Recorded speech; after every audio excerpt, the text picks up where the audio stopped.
Welcome life with Sultana kitchen. बिस्मिल्लाहिर्रहमानिर्रहीम। अस्सलाम वालेकुम। आज मैं बना रही हूँ बहुत ही मज़ेदार चनों का सालन। बहुत ही खुशबूदार बनके तैयार होगा। इसकी ग्रेवी बहुत ही स्पेशल होगी और बहुत ही मज़ेदार होगी और बहुत ही कम मसालों से झटपट से हम इसको तैयार कर लेंगे। तो चलिए स्टार्ट करते हैं। इसके लिए मैंने लिया है दालचीनी का 1 इंच का पीस, 4 अदद मैंने लौंगे ली हैं, एक बादियान का फूल लिया है, 1 टीस्पून ज़ीरा, 1 टीस्पून साबुत धनिया, 1 टीस्पून काली मिर्चें ली हैं।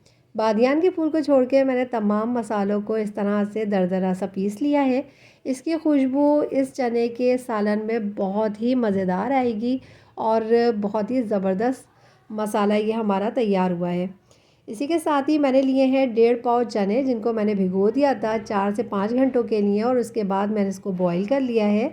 बहुत अच्छी तरीके से इसको बॉईल किया है और उसी के साथ ही मैंने एक प्याली में इन चनों को अलग कर लिया है। एक प्याली चने जो मैंने अलग किए हैं, उसको चने जो हमने उबाले थे उसके पानी को हमने वेस्ट नहीं करना और उसी पानी के साथ इसको मैं ग्राइंड करूँगी।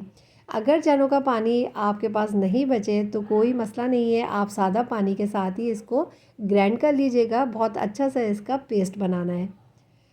और ये देखिए मैंने चनों के पानी के साथ ही इसको ग्राइंड कर लिया है। और अब मैं करूँगी नेक्स्ट स्टेप और इसकी जो ग्रेवी बनेगी बहुत ही ज़बरदस्त बनने वाली है। 1 कप मैंने ऑयल लिया है, जिसको गर्म करने के बाद मैंने इसके अंदर डाला है 1 टेबल स्पून लहसुन अदरक। लहसुन अदरक इसके अंदर बहुत ही अच्छी सी जब खुशबू आने लगेगी तो मैं इसके अंदर डालूँगी 2 मीडियम साइज़ की प्याज, जिसको मैंने ग्राइंड कर लिया है। और प्याज इसके अंदर शामिल करने के बाद इसको मैं इतना भूनूंगी कि इसकी बहुत ही अच्छा सा इसके ऊपर ट्रांसपेरेंट कलर आ जाएगा। मीडियम फ्लेम पे मैं इसको इसी तरीके से फ्राई कर रही हूँ और तकरीबन 3 से 4 मिनट के अंदर बहुत अच्छा सा इस पर ट्रांसपेरेंट सा कलर आ जाएगा। और जब इस तरह से इस पर कलर आ जाए तो मैं इसके अंदर शामिल करूँगी वही स्पेशल मसाला जो हमने ग्राइंड किया था। बहुत ही ज़बरदस्त खुशबू आएगी इस मसाले से और इस रेसिपी को आप ज़रूर बनाइएगा। इसी को फॉलो करते हुए बहुत ही ज़बरदस्त आपके चने का सालन बनेगा और यकीनन आप लोगों को और सब लोगों को ये बहुत पसंद आएगा। इस तरह से मैंने 1 मिनट तक इसको इसी तरह भून लिया है। और इस तरह भूनने के बाद मैं इसके अंदर शामिल कर रही हूँ 2 मीडियम साइज़ के टमाटर, जिसको मैंने ग्राइंड कर लिया था। और इसी के साथ ही इसके अंदर जो मैंने चने ग्राइंड किए थे वो भी शामिल कर दूंगी और थोड़ा सा बाउल में पानी शामिल करके वो भी इसमें शामिल कर दूंगी, ताकि हमारा कोई भी मसाला वेस्ट ना हो। और इसको अब मैं कर लेती हूँ मिक्स बहुत अच्छी तरीके से। बहुत ही कम मसाले इसके अंदर जाएंगे और बहुत ही ज़बरदस्त ये हमारी ये ग्रेवी बनके तैयार होगी। ये देखें इस तरह से इसको मिक्स कर लिया है। अब मैं इसके अंदर डाल रही हूँ नमक मैं इसके अंदर हाफ़ टी स्पून डाल रही हूँ, क्योंकि मैंने छोले उबालते हुए भी नमक यूज़ किया था।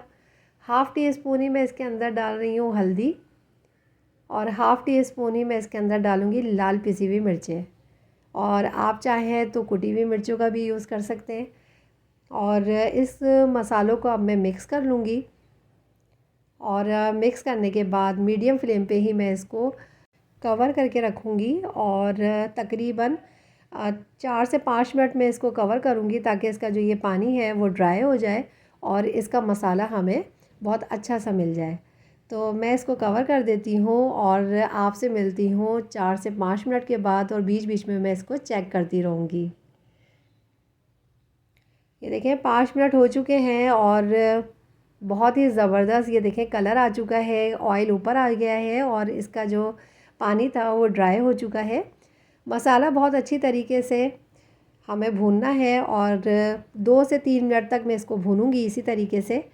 और भूनने के बाद मैं इसके अंदर डालूंगी चने और चनों के साथ भी मैं इसको भूनूंगी, ताकि चनों के अंदर भी इसका पूरा फ्लेवर आ जाए। और इसको बहुत अच्छी तरीके से मैं इसमें मिक्स करूंगी और बहुत ही ज़बरदस्त खुशबू आ रही है किचन में। और अब मैं इसको कवर कर देती हूँ। 5 मिनट हो चुके हैं कवर किए हुए और देखें ऑयल साइडों पे आ चुका है और बहुत ही ज़बरदस्त बहुत ही मज़ेदार से हमारे ये चने तैयार होने वाले हैं।